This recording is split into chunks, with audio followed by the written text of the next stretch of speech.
Hello and welcome back to the FEZ show. I'm Jack Giordmaina and it's been 3 long weeks since we did our last show, but we have all enjoyed our break and we are ready for more shows in the lead up to season 7, which is only now a couple of months away. But we have quite a bit to discuss today, and with me as always in a brand new location is the one and only Jack Pickering. How are you, Jack? Hello, mate. Hello, everyone. Yeah, it's great to be back. Yeah, we had 3 weeks off, but that's what happens in the off season. There's not really much to talk about. We only missed a few things. You know, 6-time F1 champion, making his own Extreme E team. You know, just the basic stuff. But no, it's I'm very happy to be back. This is my new backdrop for you at uni in Northampton for my final year. I've decorated the place, as you can see. Actually, just out of shot is me wearing Bruno Senna's season 2 Mahindra helmet. So yeah, there's some nice little trivia, and I've also got my little my media pass from when I went to Rome a couple of years ago, just there as well. So yeah, so I've decorated this place accordingly, but not so you can see it in my background. Yes, well, you need some Formula E stuff. It's not a room without Formula E stuff. It's the same in my room. I've got, my Formula E helmets, Formula E model cars, plenty of Formula E stuff there. But boys, as we have been away for so long, and we released an exclusive story on our magazine, and I want to talk about it. And this was one of the things when we knew we were having a break, but I said, look, when we come back, the story we want to talk about is Alexander Sims and his move to Mahindra. Because when we did that interview back at the beginning of September, I was quite surprised with some of the answers that he gave. And I thought, well, and it was a really good feature in our magazine, which you can go and read if you haven't checked it out, to sort of get the full picture of what Alexander Sims. We'll sort of summarize it here, but if you want the full picture, exactly what he said, exactly how it went down, the magazine is the place to go on the Formula E Zone website. But what I found really interesting from that move, Jack, was it had happened in lockdown. So we were all going, remember, we were doing Formula E shows here saying, what were you going to do with Alexander Sims? Should he stay at BMW? Should he move? Is BMW going to drop him? After the races and the live shows, we were like, oh, what can you do with Alexander Sims? The deal was already done. He was already at the building. It was basically just finish the season and look ahead towards Mahindra in season 7. Were you surprised that the deal was done during the main lockdown period and not like during Berlin? Yeah, no, that did come as a big surprise for me. I would have thought he would have been pushed by BMW before he jumped. But good on Alexander Sims for actually jumping and looking elsewhere during lockdown as well. And yeah, no, I think he will fit in well at Mahindra. But yeah, I think he must be a big fan of our shows because we had touted it a little bit before that, and so yeah, who knows? Maybe our shows maybe convinced him that he did need to jump before he was pushed. I doubt it, but we live in hope. But yeah, no, it's going to be it's going to be a good relationship there. I can see Sims doing well at Mahindra, and that has opened the spot up at BMW. Yeah, it's going to be. Yeah, and the silly season has rolled on. There hasn't been any announcements since we've been away, but we are starting to see a few different people in like either in the same places, definitely, or they are moving teams as well. Yeah, that's what I think. Obviously, the moves for like Mahindra to second seat, which we were all expecting to be Alex Lynn, but it could be anyone else. And obviously, BMW yet to announce their drive.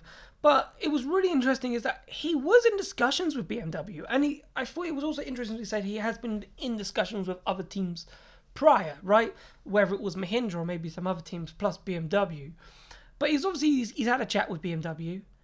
And BMW probably offered him a contract. And I think he says this in the magazine. He sort of was offered the contract, but he wasn't really happy with what he was being offered. And he said it wasn't to do with money. Money was not a thing. It was just about, career stability. So coming from that, Jack, I'm assuming, the BMW toxic environment, as people keep saying, of a rolling 1-year deal and that, what if, or we can just get rid of Alexander Sims or move on when we find someone suitable to get into that seat.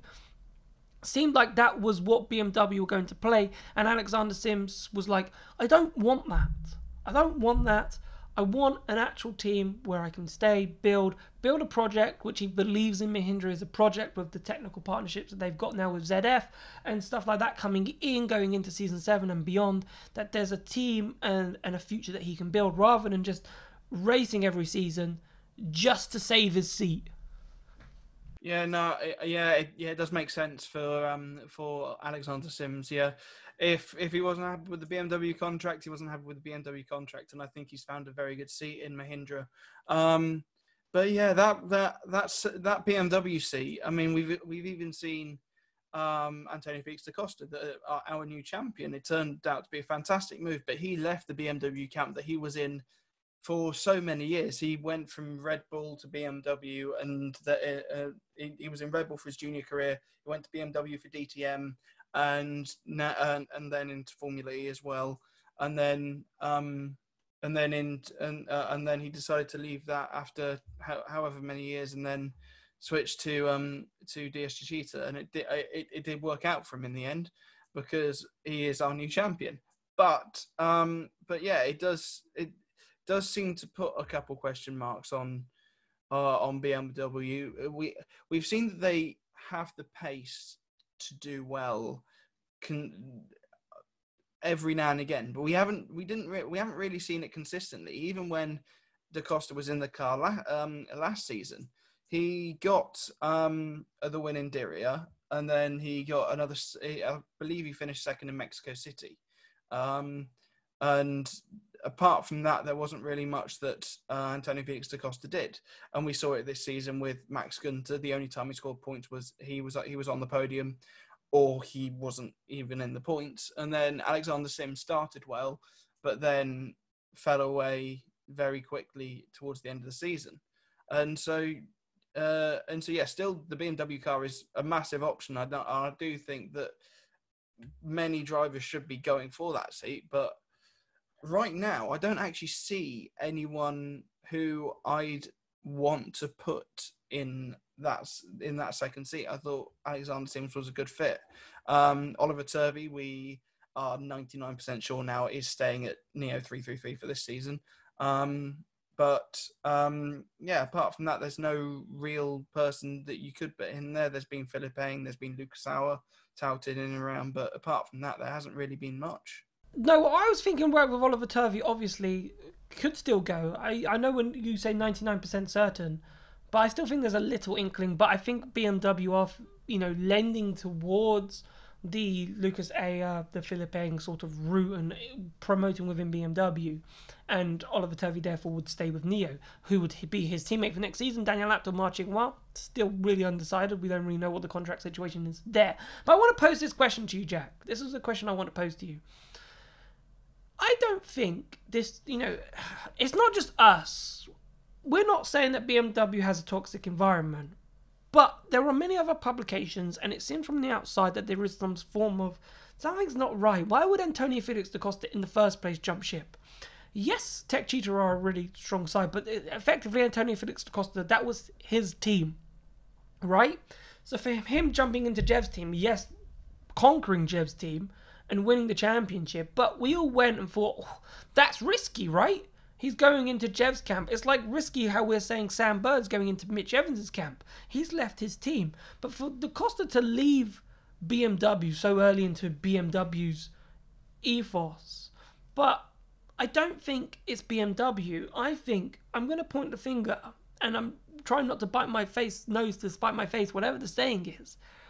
But I have a feeling it's the American side of things. I have a feeling that the Andretti side of things, because let's think about IndyCar and how American sports work, and how, Michael Andretti is a stern customer. Jay Penske, we look at the Dragon operation, is a stern, if you're not performing, you're out the door, right? And you see that in American sports a lot, and in terms of an American business as well. If you're not performing, you're out the door, we'll get someone better in. And with that pressure potentially on the likes of Alexander Sims, if that pressure doesn't really gel with a driver, or they don't like that politics behind the team, maybe that makes sense. Because Alexander Sims hasn't left BMW. He's left the team but it's still part of the BMW, was driving in the Nürburgring 24 hours with BMW. So he's kept his BMW links happy. Did he just want to get out of the Andretti side of it, and maybe that's where the pressure is coming from?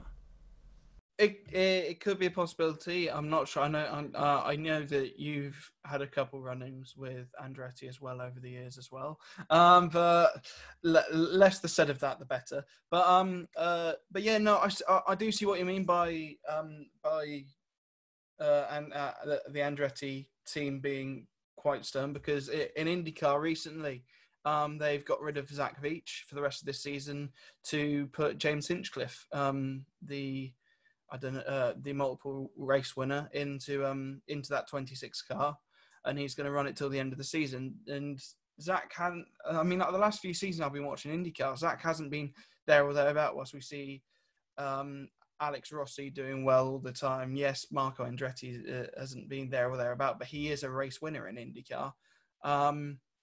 And yeah, even and Takuma Sato's first Indianapolis 500 win, that was with Andretti back in 2017.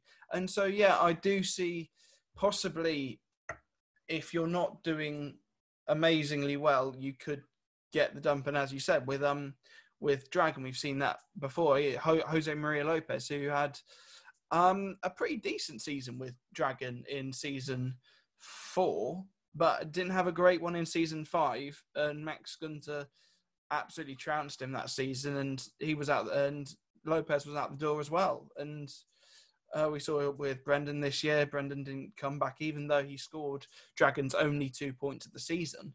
But yeah, it's an interesting one. I don't want to like point fingers and say yes, it's them, or yes, it's them who are at fault. But it's starting to become quite apparent that maybe something isn't right there.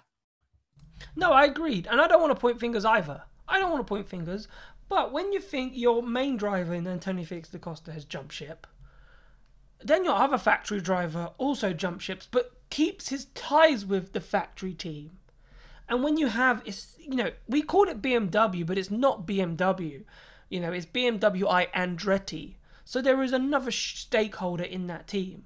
And whether or not that could be a problem, there's like a mix of opinions. There's too many cooks that spoil the broth. All the nice catchphrases that you ever want to say. That might be causing that sort of toxic environment. And people, you got Roger Griffiths, who's a very good, but obviously gets on very well with Andretti as well. And he's quite stern, but, at the same time, when you've got his boss is still Michael Andretti, so you've got a sort of, might not be the way he wants to work, but at the same time he's got to please his boss. I don't know. It's just when you see Michael Andretti, it's the same when you see Jay Penske, and it's like an authority figure, right? It's like this is the big daddy basically.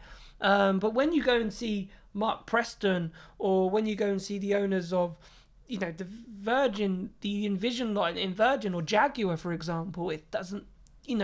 That sort of stern fence, that sort of thing isn't there. And I don't know if because of that, that's being transferred into the team, and that's just making it that toxic environment. It's pure speculation, and it has to be pure speculation, but there has to be a reason why a driver jumps but then stays with a manufacturer, and why a lead driver like Antonio Felix da Costa leaves basically his team, a team that he could have led to, maybe not this season, but next season, to a title push. And maybe with him leaving and obviously getting the title push this season, they maybe could have mounted a title push this season. But because he's left, that sort of, new drivers coming in. If Antonio Felix da Costa was there, maybe BMW could have been a bit more consistent because he knows the team, he knows the car, blah, blah, blah, blah, blah. It's all speculation, I know. But I just think there could be something there, and I think you can't rule it out with what's been going on lately. But let's talk about another team. Venturi, because on Twitter over the last couple of days, Venturi have sort of been tweeting about their second driver, and we all know that Felipe Massa has left. Eduardo Mortara is there, going there. Well, obviously should be staying. We'd be very surprised if he's not there next season. But who do we think is going to be in that second seat? I know we've discussed it prior. Is the only option for Venturi Jake Hughes? No, I think I'm going to say. I think that there are other options than Jake Hughes. Yes, he's done well. He went up to after a season in Formula 3, he went up to Formula 2 last weekend in Sochi, and I think he was pretty close to the points in both races. So he did do extremely well, and I do think that's a very good possibility that Jake Hughes will be in that seat for next season. However, I do think there are a few other competitors that are still in the running. I know that you've got big ideas on Nelson Piquet Jr. joining that, and I'm sure we'll hear that in length in a couple minutes time. But yeah, I still think that there's a possibility that maybe Jerome D'Ambrosio could be going there. I saw some rumours on maybe Arthur Leclerc, who's been their reserve driver for the last couple of years. So maybe to get a Leclerc in Formula E as well as Formula One, that would be quite interesting. But yeah, it's not as open as we've seen some seats over the last few years. I think there is a shortlist. And yeah, based on what Venturi have done over the last few days, we might be doing another show this time next week saying Venturi have signed insert name here. Yeah, I agree. I think, I was surprised when they saw the announcement. Well, not the announcement that they were touting the announcement. I honestly thought the announcement will be here by the end of the week, and that the fact that it isn't by the end of the week, just shows that I don't know what they're playing at. But obviously there must be an announcement. A decision has been made at Venturi. I did say Nelson Piquet Jr. because why on earth does Nelson Piquet Jr. go to Berlin to do commentary? He's not a commentator. He's not a presenter. He's going there to talk deals, right? He's going there to get his foot back in Formula E. There's no, there's only one way. There's one way, and that's exactly what he's doing, in my opinion. Whether he gets a seat or not, but he's gone there to talk. There's no doubt about it, and there's no question in my mind. But I think that's a long shot. If he's the driver, I should have put a bet. I would be probably an overnight millionaire if Nelson Piquet Jr. gets that seat. But I honestly think, I don't know how much sway Mercedes have over who, because obviously now Mercedes are the driver, the manufacturer, the engine, or the powertrain supplier. There we go, get my words out. The powertrain supplier for Venturi. And Jake Hughes, which makes sense because he drives for HWA, which is the Mercedes offshore team, basically, like the team that Mercedes trialed Formula E first in Formula E in season 5, then it came Mercedes. Jake Hughes is there. He's 26 years of age. F1's probably not going to happen. He did all right in his F2 debut, and probably how he does for the rest of the season. If he does good there, well, I think the deal's already done, but was that maybe that result in wherever it was, where was it, Sochi, that he did, was that enough to then, there you go, Venturi, we signed Jake Hughes on the dotted line. He's also a Mercedes driver, keeps our powertrain supplier happy, and then whatever happens, happens. I really think Jake Hughes is the main option. I don't think there is any other Mercedes junior drivers who are anywhere close to getting that seat. In terms of Mercedes juniors, no, there is no one else on that shortlist, I don't think. So yeah, you could say that could be a slam dunk, but as I said, I still think those other people are still in with a shout, and yeah, I think we don't have long to wait. Obviously, this is usually when we go testing. If this was a normal season, we'd be going testing now. But because of the pandemic, that's been pushed back to the end of November, beginning of December. And so, yeah, we will. The next 2 months, we are going to find out who's where and everything, and it's going to be and it's going to be quite exciting. But yeah, the Venturi seat, the BMW seat, those are the two biggest question marks at the moment, because no one really has any idea. Yeah, Jake Hughes is probably odds on in the Venturi, but you still would get decent odds for him, because it's not a slam dunk, not yet. Yeah, I'm surprised silly season has been so slow, to be honest with you. We're now beginning of October. You've got another month, I'd say, till I think you want deals to be done and people getting ready for testing. So I think October is going to be the month where, testing is going to be done. Signings are going to be done. But let's talk preseason testing. You just brought it up there. So the dates have been confirmed.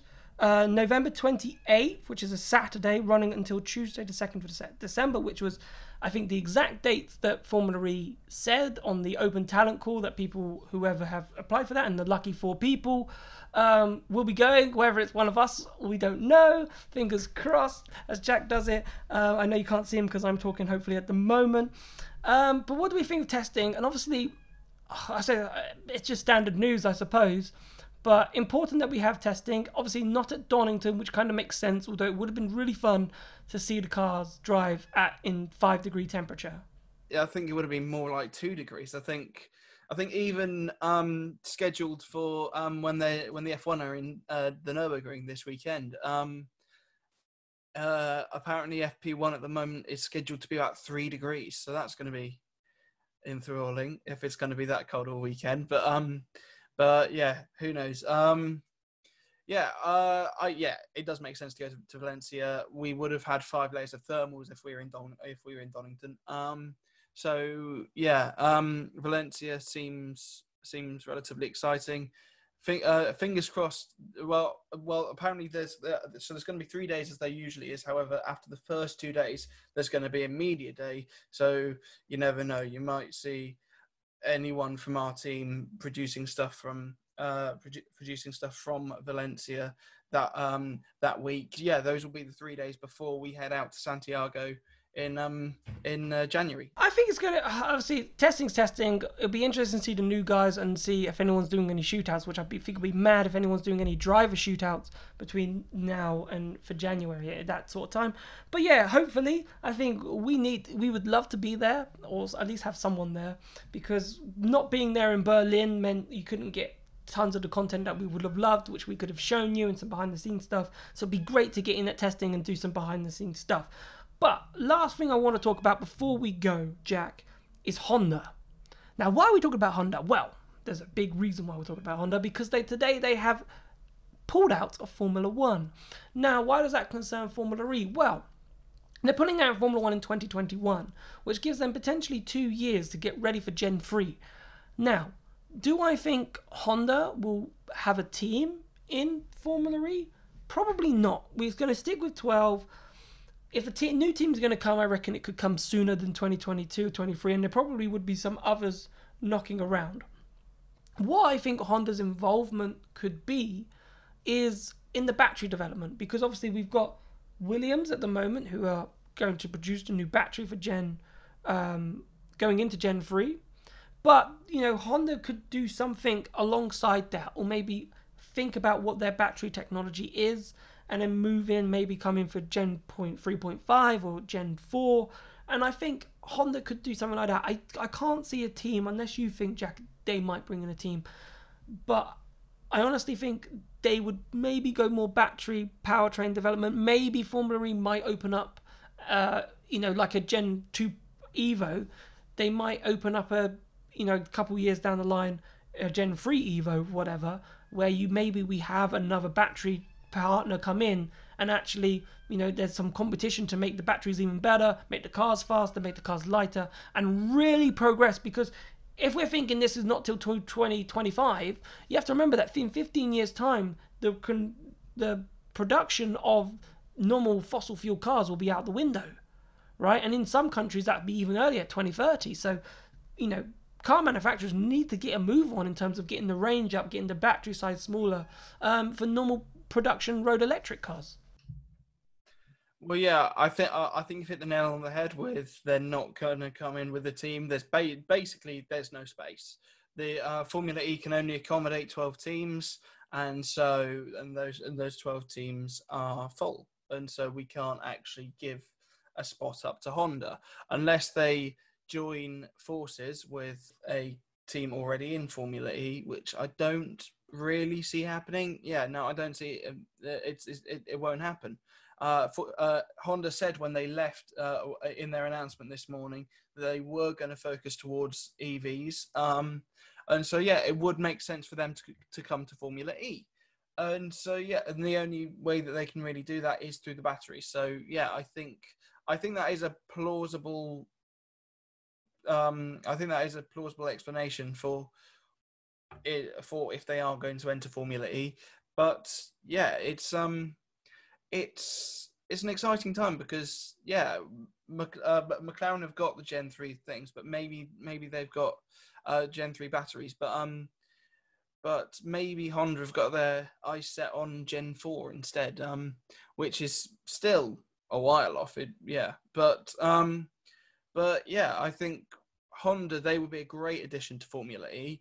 However they do it, I don't know. We could see we know one of we know we have known for a while that apparently one of the teams does want out. So maybe Honda could buy that team. Who knows? But yeah, no, it's going to be an interesting few months because obviously now Honda has announced that they are leaving Formula One, which was a massive shock to everyone this morning. And no one really expected it. They're the second best PU on the F1 grid at the moment, and so yeah, that was a bit of a shock. But yeah, I think there may be a place in Formula E for Honda, and over the next few weeks, months, however long it takes, we might find out more. Yeah, I think it was obviously a big shock for the F1 world. I don't rule them out. I think battery would probably where they want to go because I think it depends on what EVs, what they want. Because you're thinking about BMW, Mercedes, Porsche, all the teams that we've got at the moment, Jack, and you think Honda would fit in that in a sense, right? They could build their own powertrain. That's also, useful for the electric road car. But obviously batteries are a huge part of the electric road car. And it depends on what, and this is what I've been saying now for months actually, is what will teams start getting frustrated that they can't build their own battery? I know that's expensive, right? But I suppose are you as a manufacturer, as a person that wants to build a new car, do you get more satisfaction from building and more production from building a battery or a powertrain? And I think that's for the car manufacturers to make that decision. And if the battery is the way to go and that's what they want to develop, then there's no point really having a race team to develop their own powertrain. You might as well just go in for the battery. But if you think the powertrain's more important or just as important, then maybe partnering with a team like Dragon. We know, as you said, one team is up for sale. 2 other teams or 3 teams in total want some form of investment.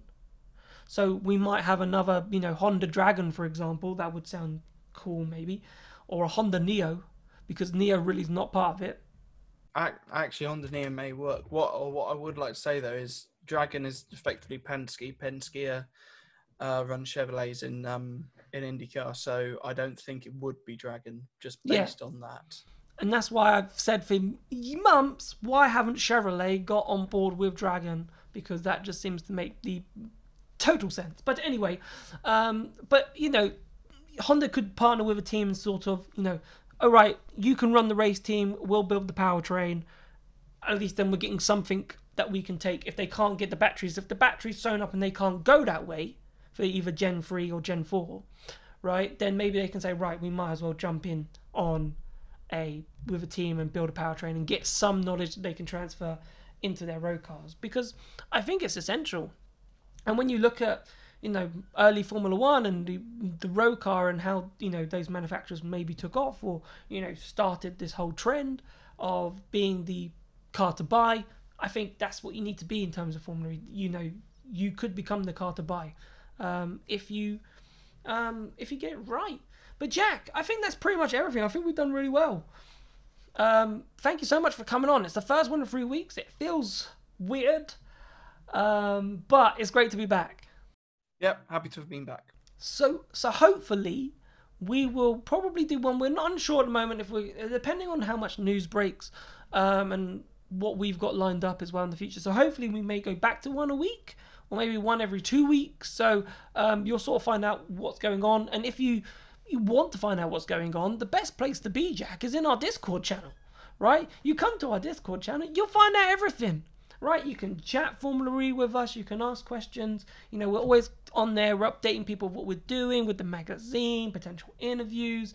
And, you know, if you want to ask, but be like, we're trying to get a really big interview at the moment, and we sort of announced it on there. And if people wanted any to ask any questions, you know, that's sort of the first place we go. We've got a really great community over there. So if you want to join us, just hit the Discord link below. We're also on Twitch, great community there as well. So if you want to come see us play some random games and stuff, come and pop along, because we'll always answer any Formula E questions or any racing questions. And it's just great to chat with you on just a human level, rather than me talking to you through a piece of camera. I can actually talk to you and you can actually reply to me, which is pretty awesome. But please don't also remember to like and subscribe if you're watching on the YouTube or any on the podcast apps. Thank you so much. You have been watching the FEZ show. We will be back very soon. See you later.